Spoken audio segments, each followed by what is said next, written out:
Hi అండి. ఇవాళ చింతపండు పులుసు మిగిలిపోయింది, చింతపండు చారు మిగిలిపోయింది, సాంబార్ చేస్తున్నాను.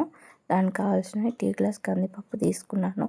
మంచిగా కడుక్కొని టీ గ్లాస్ కందిపప్పుకి 2.5 గ్లాసులు వాటర్ పోసుకొని పసుపు వేసి ఉడకబెట్టుకోండి. చింతపండు చారు మిగిలిపోయింది నాకు. ఉడికించేటప్పుడు పసుపు మాత్రం వేసుకోండి, ఉప్పు మాత్రం వేసుకోకండి. ఉప్పు వేసుకుంటే ఉడకదు పప్పు. 4-5 విజిల్ రానియండి, మెత్తగా ఉడకనియండి. స్మాష్ చేయండి పప్పుని.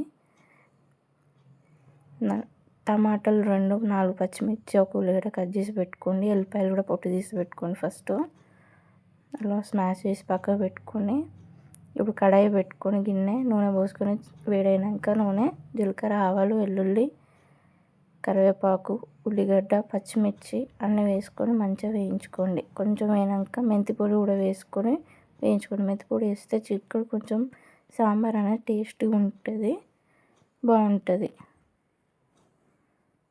మీకు చింతపండు చారు లేకపోతే చింతపండు నానేసుకొని పిరికడంతా చిక్క పులుసు తీసుకొని పోసుకోండి.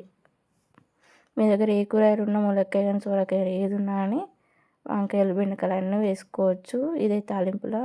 కాకపోతే నా దగ్గర ఏం లేవు, ఒక టమాటే ఉండే అర్జెంట్ అంటే చేసేసాను నేను. అలా కొంచెం పసుపు, కారం, కొంచెం చక్కెర వేసుకొని కూడా కలుపుకోండి.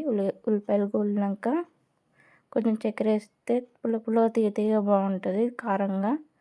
ఇప్పుడు టమాటాలు కూడా వేసుకొని మగ్గనియండి. అదే టమాటాలతో పాటు సొరకాయ ముక్కలు, ములక్కాయ ముక్కలు కూడా వేసుకొని మగ్గనియండి మీ దగ్గర ఉంటే. నేను చింతపండు చారు పోసుకున్నాను. అది మగ్గినాక ఇప్పుడు మీరు కావాలంటే చింతపండు పులుసు చిక్కగా పోసుకొని తగినన్ని వాటర్ పోసుకోండి. పులుసు అనేది మంచిగా మరిగేటప్పుడు పప్పు అనేది వేయండి. అప్పుడు టేస్ట్ వస్తుంది సాంబార్కి, మంచి సువాసన కూడా వస్తుంది, బాగుంటుంది. ఇడ్లీలోకి కానీ రైస్లోకి కానీ నెయ్యి వేసుకొని అప్పుడు లంచ్ పెట్టుకొని తినాలి, కానీ సూపర్ ఉంటుంది. మంచిగా మరగనియండి. పప్పు నూనె చింతపండు పులుసులో మంచిగా మరుగుతూనే మంచి వాసన వస్తుంది. సాల్ట్ కూడా తగినంత వేసుకోండి మీరు. ఎందుకంటే చింతపండు చారులో ఉంటుంది కదా, అందుకే వేయలేదు, లైట్గానే వేసాను ఉల్లిగడ్డ గోలేటప్పుడు.